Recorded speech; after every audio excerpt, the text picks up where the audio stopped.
अस्सलामुअलैकुम वरहमतुल्लाहि वबरकातुहू। भाइयों, बुजुर्गों, दोस्तों, आज कर्नाटक में एक न्यूज़ बहुत तेज़ी से सर्कुलेट हो रही है। 2022 में बीजेपी की हुकूमत के दरमियान जो एजुकेशनल इंस्टीट्यूशन में हिजाब के ऊपर पाबंदी लगाने का जो सर्कुलर जारी किया गया था, 3 साल बाद कांग्रेस हुकूमत अब वो सर्कुलर को विड्रॉ करके है। ये कोई कानून तो नहीं था, ये कोई एक्ट तो नहीं था।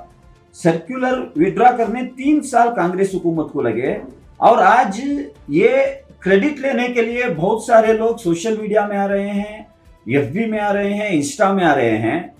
खुशी मनाओ, ये जो डिसीजन है उसको हम भी इस्तकबाल करते हैं, क्योंकि अव्वल दिन से ही social democratic party of India ये जो पाबंदी लगाने का सर्कुलर जारी किया गया था ये अनकॉन्स्टिट्यूशनल है और फंडामेंटल राइट्स के ऊपर अटैक है बोलकर हमने इसके खिलाफ आवाज उठाते ही आया है। लेकिन मैं कुछ सवालात आपसे करना चाहता हूं। जो भी क्रेडिट लेना चाह रहे हैं, वो चाहे एमएलएस हो, मिनिस्टर्स हो या दिगर अहबाब हो, क्या पिछले 3 साल में 16,000 से ज्यादा मेरे कौम की बच्चियों को एग्जाम हॉल में उनके हिजाब के बिना पर उनको एग्जाम से महरूम रखा गया? क्या उनको इंसाफ मिल गया? क्या 3 साल में जितने भी लोग हिजाब के ऊपर आवाज उठाते हुए, ये जो इनजस्टिस के ऊपर आवाज उठाते हुए एहतजाज करे, उनके ऊपर झूठे मूठे केस दर्ज करे, क्या उनको इंसाफ मिल गया? दावणगेरे में भी बहुत सारे लोग हिजाब के इश्यू पर एहतजाज करने की बिना पर आज भी वो कोर्ट के चक्कर काट रहे हैं। क्या उनको इंसाफ मिल गया?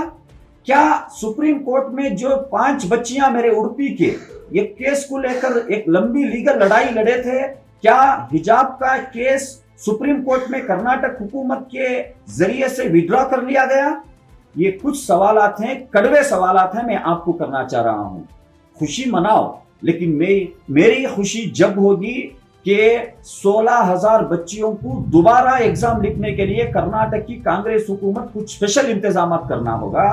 और जितने भी झूठे मूठे केस डाले गए हैं हिजाब के इश्यू पर जो एहतजाज करने के बिना पर, उनके केसेस को विड्रॉ करने का भी एक डिसीजन कैबिनेट को लेना पड़ेगा।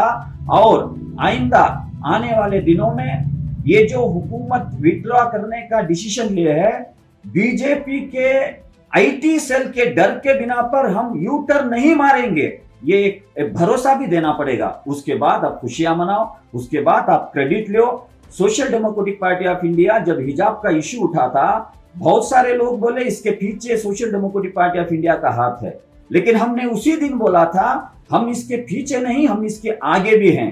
क्योंकि जो फंडामेंटल राइट्स के ऊपर अटैक चला था, जो कॉन्स्टिट्यूशनल राइट्स के ऊपर अटैक चला था, इसको हम कंडेम उस दिन भी करे थे, आइंदा भी करने वाले हैं। तो social democratic party of India का मानना यह है, जो भी चीजें मैं बताया हूं ये होने के बाद खुशी मनाओ।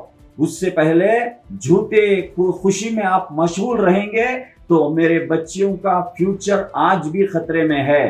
तो ये कुछ कड़वे बातें थे, कड़वा सच था। इस वीडियो के जरिए से मैं आपके सामने रखना चाह रहा हूं। हुकूमत को इसके बारे में गौर फिक्र करना है और जो भी लोग क्रेडिट लेने की कोशिश कर रहे हैं इसके बारे में आवाज आपको उठाना है। शुक्रिया, अस्सलाम वालेकुम।